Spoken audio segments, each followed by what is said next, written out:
Hey everyone, back again for another video. This time around I have some retro pickups. They're all actually PS1 games, and I didn't expect to pick up any of these, but when I saw the amazing deal I was going to get, I just had to go for them. They're nothing really special, just a couple of games that I was sort of interested in buying, but I was seeing the prices for way too high, and they're not in the best condition, but I tried them all out, and for the most part, they work just fine. I can't entirely say that down the line they'll continue to work because the discs are more or less scratched, or I should say they're pretty scratched up. So a couple of them were pretty good still. Others were kind of scratched. Some were really scratched, but I won't go into that. Just expect various amounts of scratching on these discs. So let me just get right into what I got. So I went to this store called Buy and Sell Kings here in the city of Toronto. It's down in Scarborough on the Danforth. And they had these listed for $2.99.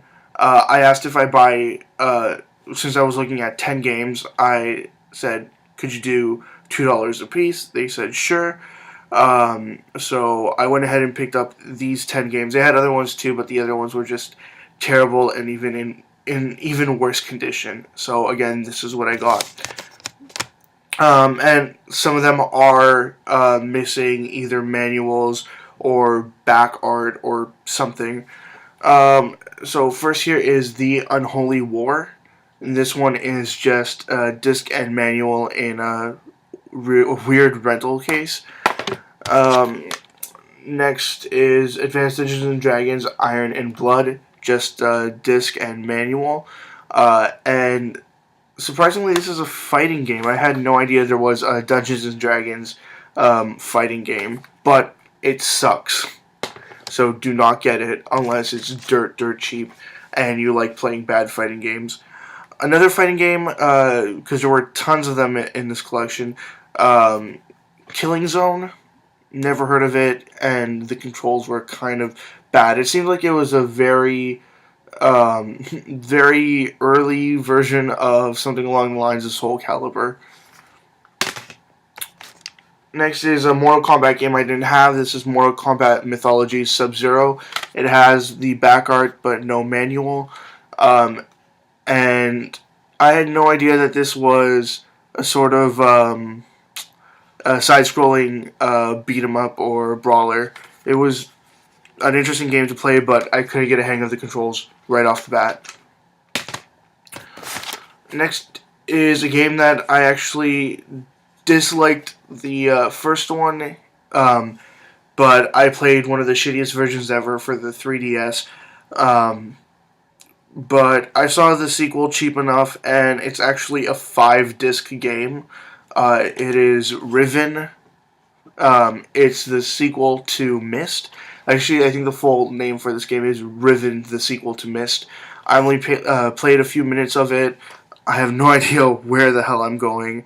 But at least all the discs were there. As you can see, there's this thing in front here. There's 2 discs there. Third one there.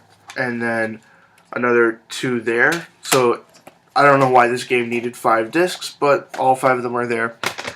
Next is a game for a TV show that I really loved, but it has just the terrible 3D game controls that a lot of PS1 games had.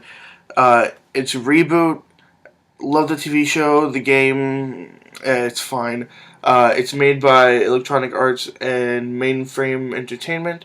All I can say really is that you go around in a 3D environment collecting stuff and shooting people. As you can see here, Bob is shooting his gun on top of his sort of floating hoverboard thing. I forget what these were called because I haven't watched Reboot in over 10 years. Next, a game that's along the lines of Legacy of Kain Soul Reaver. It's called Akuji the Heartless. This one was also disc and back art only. And actually, when I popped in this game, it had 2 demos and a video for some other Crystal Dynamic Eidos games. I think there was Tomb Raider 3, Legacy of Kain Soul Reaver, and then a video for Gex, one of the Gex games.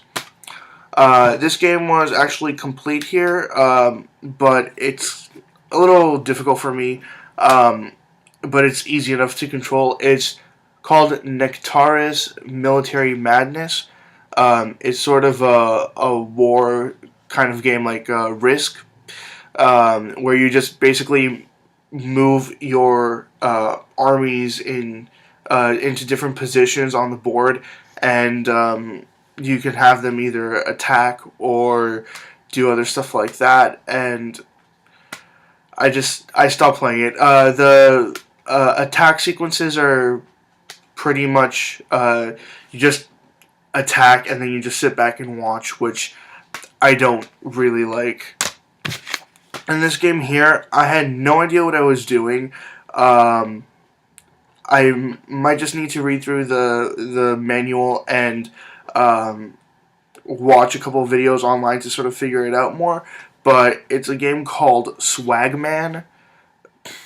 I don't know, it was a weird enough name, and the cover was equally weird, so I went ahead and picked this up. All I could figure out was that at the very beginning, I'm in my bedroom that I share with my sister, and my sister's trapped inside of a bird cage, and I have to help her get out. But I tried every single button, every single combination, and I couldn't figure out how to get her out of there, and I couldn't even find a key or anything, so I just took the game out. I gave up on it. And the last game I got here, which I had no idea that this game was going to be like that. The name escapes me right now, but there's a game for the Super Nintendo and I think for other systems too, where it's a platformer with terrible controls,